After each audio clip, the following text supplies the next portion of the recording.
Olá pessoal, tudo bem com vocês? Estamos aqui para mais uma aula e hoje nós iremos dar início ao Novo Testamento, iniciando pelo livro de Mateus. Então, agora no Novo Testamento, nós partiremos para uma sequência de aulas que serão sobre os evangelhos sinóticos. Então, onde nós iremos ver, né, os livros de Mateus, Marcos e Lucas, e também, né, que são os evangelhos sinóticos, porque eles mostram a mesma história de Jesus Cristo por uma ótica diferente. E também veremos o Evangelho de João, tá? Então, nessa sequência, aqui em cada uma dessas aulas, eu irei focar principalmente nas peculiaridades de cada um destes livros. Nessa sequência, você vai ver a história de Jesus completa, tá? Então, hoje, na aula de hoje, nós iremos focar no livro de Mateus e naquilo que contém no livro de Mateus, que é uma informação a mais que não contém no livro de Marcos e nem no livro de Lucas, que tem um enfoque especial no livro de Mateus. Então veja, nesses três livros, os três focam de uma maneira muito específica na história de Jesus e contam a narrativa da mesma forma. Então, como você deve imaginar os evangelhos sinóticos? Tenta imaginar uma notícia de jornal, mas ela foi contada em três jornais diferentes. Mesmo sendo contada na integridade, em sua verdade, ela foi contada por uma ótica diferente, ou seja, por um olhar diferente. Cada um deles percebeu coisas diferentes. Então aqui nós iremos falar sobre o livro de Mateus e a ótica em que ele observou a história de Jesus. Então, para que você não perca nenhum detalhe da aula de hoje, acompanhe aí comigo os meus slides. Então, vamos lá. Então, Mateus. Então, o que você não pode perder de vista quando você lê o livro de Mateus? Então, qual é o conteúdo? É a história de Jesus, assim como os demais evangelhos, desde o anúncio de seu nascimento, a sua morte, ressurreição e a grande comissão, no que Mateus vai dar ênfase. Ele vai apresentar que Jesus é o Filho de Deus, que Jesus também é o Rei messiânico, que Jesus é Deus presente, que Jesus é o Senhor da igreja. E também vai apresentar o ensino de Jesus e que o Evangelho é para todos os povos. Então veja, essas são as ênfases que você vai encontrar ao ler o livro de Mateus. Pois muito bem, mas quem é Mateus, né, na fila do pão? Né, o que devemos saber, né, sobre Mateus? Então, Mateus significa dádiva de Deus. Mateus também é chamado de Levi, este apóstolo. Ele era um judeu cristão, discípulo e apóstolo de Jesus Cristo. Mas antes de Jesus encontrá-lo, o ofício dele era ser cobrador de impostos. Mas veja, essa função era uma função odiosa. Por quê? Porque ele cobrava impostos do próprio povo para o governo romano. Então veja, isso tornava ele como um publicano odiado. Então as pessoas não tinham, né, o povo daquela época não gostava dos cobradores de impostos. Vamos combinar que hoje em dia eu acho que ninguém gosta, né, de ter impostos sendo cobrados. Mas aqui tem uma questão muito mais íntima. Por quê? Porque o povo judeu, ele é um povo. muito unido, muito firme em algumas coisas. Então, essa posição era uma posição detestável. Ele é um discípulo de Jesus com uma característica bem peculiar, que no momento em que Jesus chama ele, ele vai imediatamente. Então ele passa a seguir Jesus imediatamente, sem apresentar nenhum tipo de resistência. Ele escreveu um evangelho que anuncia Jesus cumprindo as profecias do Antigo Testamento. Então, preste atenção nesse detalhe. O livro de Mateus, na ordem canônica da sua Bíblia, da Bíblia protestante, é o primeiro. É o primeiro livro a ser apresentado após os livros proféticos. E isso tem uma explicação. Por quê? Mateus vai apresentar que Jesus cumpre todas as profecias mencionadas no Antigo Testamento. Então, essa é uma grande peculiaridade do livro de Mateus.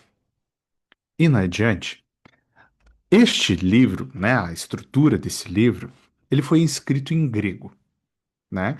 Aproximadamente entre 50 e 60 anos depois de Cristo. Nossa, mas por que esperou 50, 60 anos depois de Cristo? Tente imaginar o seguinte: quando os apóstolos conheceram Cristo, eles não tinham ideia, eles não conseguiam ter uma dimensão de quem Cristo era na sua totalidade. Tanto que eles super se surpreendem muitas vezes com Jesus. Então o que acontece? Quando Jesus disse que iria voltar, eles podiam, podiam entender que era daqui uns dias, né? Então ele morreu, ressuscitou em três, pode ser que semana que vem ele tá aí. Ou semana que vem, mas daí se passou um ano, 2 anos, 3 anos, 10, 20. Então, algumas testemunhas oculares da história passaram a falecer. Então, existe um motivo muito grande de se tornar isso um registro. E o principal destinatário, inicialmente, era o próprio povo judeu. Então, a estrutura do livro se dá em 28 capítulos, e das 40 parábolas que Jesus proferiu enquanto estava aqui entre nós, né? Estava aqui entre nós, enquanto carne, corpo, possui 23 das 40, tá? E também é no livro de Mateus que encontramos a palavra igreja sendo usada pela primeira vez. E veja, essa palavra ela é muito importante. Indo adiante, aqui a estrutura do livro, você vai observar o seguinte: nos capítulos 1 e 2 vai ser contada a origem da história de Jesus. No capítulo 3 são os preparativos para o ministério de Jesus. Do capítulo 4 ao capítulo 7 vai ser apresentado o rei messiânico, ou seja, tipo, a inauguração disso. No capítulo 8 a 10, vamos ter a proclamação do reino e da vida de Jesus. No capítulo 11 a 13, o poder e a missão deste reino. No capítulo 13 a 18, opositores e aqueles que confessam crer nesse reino. Do capítulo 19 a 25, Jerusalém recebe o rei e o rejeita. Então, aqui sendo passado toda a história de Jesus, até, né, o seu ápice, onde Jesus é o rei aprovado, crucificado e posteriormente ressurreto. Pois muito bem, este livro ele também vai apresentar, né, a sua estrutura em blocos de ensino. Ou seja, a gente pode pegar toda essa descrição que eu fiz agora para você e sintetizar em ensinos, tá? Ou seja, você pode ter entendimentos em cada um desses blocos. Então, do capítulo 5 ao 7, o enfoque você vai ver que vai se falar muito da justiça desse reino, né? Como que é a justiça neste reino? do capítulo 8 ao 10 é a proclamação desse reino. Do capítulo 11 ao 13 vai-se ter um grandíssimo ensino de por que que é difícil compreender esse reino. Veja, o reino de Cristo é o reino invertido, onde no nosso reino aqui, nos seres humanos, quem é o mais valioso? É aquele que é o mais importante. No reino de Cristo, no reino dos céus, é o mais humilde. Ou seja, isso é uma inversão. No mundo se diz olho por olho e dente por dente. No reino de Cristo, você tem que orar pelo seu inimigo, amá-lo. Então, é difícil a compreensão. Do capítulo 14, então, continuando aqui, vai se falar das relações pessoais do reino. E do capítulo 19 a 25, um cuidado vigilante até a implantação final deste reino. Mas aqui, né, você vai observar que o rei, o Messias, o Evangelho de Mateus vai apresentá-lo fazendo diversas amostragens. Então, vamos lá. Mateus começa apresentando a genealogia de Jesus. De Abraão, ou seja, ele volta lá em Abraão e vem até Jesus. A expressão filho de Davi ocorre 9 vezes para apresentar que Jesus tem uma linhagem real. A palavra reino aparece 55 vezes, reino dos céus. Mateus apresenta Jesus como um cumprimento de muitas profecias messiânicas do Antigo Testamento. Então aqui eu fiz um compilado, agora a gente vai ver isso na prática, das citações de Mateus, onde ele faz referência ao Antigo Testamento e Jesus fazendo esse cumprimento. Então, em muitas vezes vai estar escrito algo assim, e aqui se cumpriu. Então, é Mateus fazendo esse estudo de, né, ou seja, esse estudo, e ele também é inspirado por Deus, né, para ter esse entendimento. Ele não teria esse entendimento sem a revelação de que Jesus é o Rei, é o Messias, é Deus conosco, como diz o nome Emanuel. Então vamos lá. Então, tudo isso aconteceu para que se cumprisse o que o Senhor dissera pelo profeta. A virgem ficará grávida e dará à luz a um filho. Lhe chamarão Emanuel, que significa Deus conosco. Isso está lá em Mateus 1, 22, 23. Onde ficou até a morte de Herodes. E assim se cumpriu o que o Senhor tinha dito pelo profeta: do Egito chamei meu filho. Mateus 22, 15. Então veja, aqui é quando Jesus, né, estava ali, né, refugiado. Então se cumpriu o que fora dito pelo profeta Jeremias. Ouviu-se uma voz em Ramá, choro e grande lamentação. É Raquel que chora por seus filhos e recusa ser consolada porque já não existem. Mateus 2, 17, 18. Dando sequência. E foi viver numa cidade chamada Nazaré. Assim se cumpriu-se o que fora dito pelos profetas. Ele será chamado Nazareno. Porque nesta época, muitas vezes você também era chamado pelo nome da cidade de onde você nasceu. Para cumprir o que fora dito pelo profeta Isaías: terra de Zebulon, a terra de Naftali, caminho do mar, além do Jordão, Galileia dos gentios. O povo que vivia nas trevas viu uma grande luz. Sobre os que viviam na terra da sombra da morte, raiou uma luz. Isso está escrito em Mateus 14:16. E assim se cumpriu o que fora dito pelo profeta Isaías. Ele tomou sobre si as nossas enfermidades e sobre si levou as nossas doenças.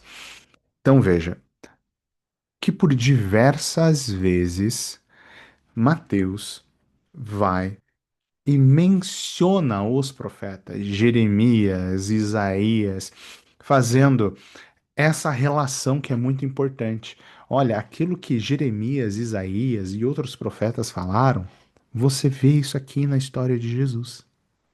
E é por isso que nós podemos dizer com todo o coração, com toda a força, de que a Bíblia é um livro poderosíssimo, é um livro vivo, é a palavra viva. Não teria como alguém ter escrito isso da própria cachola, né? Isso aconteceu para se cumprir o que fora dito pelo profeta Isaías. Eis o meu servo, a quem escolhi, o meu amado, em quem tenho prazer. Porei sobre ele o meu espírito, e ele anunciará justiça às nações. Não discutirá nem gritará, manso e humilde. Ninguém ouvirá sua voz nas ruas. Não quebrará o caniço rachado, não apagará o pavio fumegante, até que leve a vitória à justiça. Em seu nome as nações porão sua esperança. Mateus 12, 17 ao 21. Jesus falou todas estas coisas à multidão por parábolas. Nada lhes dizia sem usar alguma parábola, cumprindo-se, assim, o que fora dito pelo profeta: Abrirei minha boca em parábolas, proclamarei coisas ocultas desde a criação do mundo. Mateus 13, 34, 35.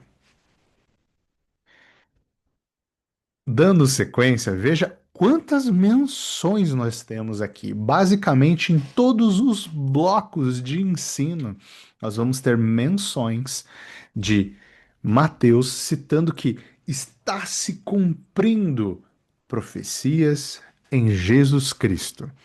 Então se cumpriu o que fora dito pelo profeta Jeremias. Tomaram as 30 moedas de prata, preço em que foi avaliado pelo povo de Israel, e as usaram para comprar o campo do oleiro, como o Senhor me ordenou. Então veja, até mesmo as 30 moedas de prata já haviam sido profetizadas em Jeremias. O livro de Mateus, ele vai contar toda a história de Jesus Cristo, do seu ministério, os seus ensinamentos, o Sermão do Monte, a missão dos discípulos. Também aborda temas como a igreja, o futuro, é, veja, o momento em que Jesus é torturado, levado ao Calvário, né, até o momento da sua ressurreição. E o livro de Mateus é um que ele destaca de uma maneira incrível, como nenhum outro livro, que Jesus é o rei, tem uma linhagem real, mas que também Jesus é um Messias e que Jesus é Deus conosco. Meus caros irmãos, esta foi a aula sobre o livro de Mateus. Bons estudos para todos vocês e que Deus os abençoe.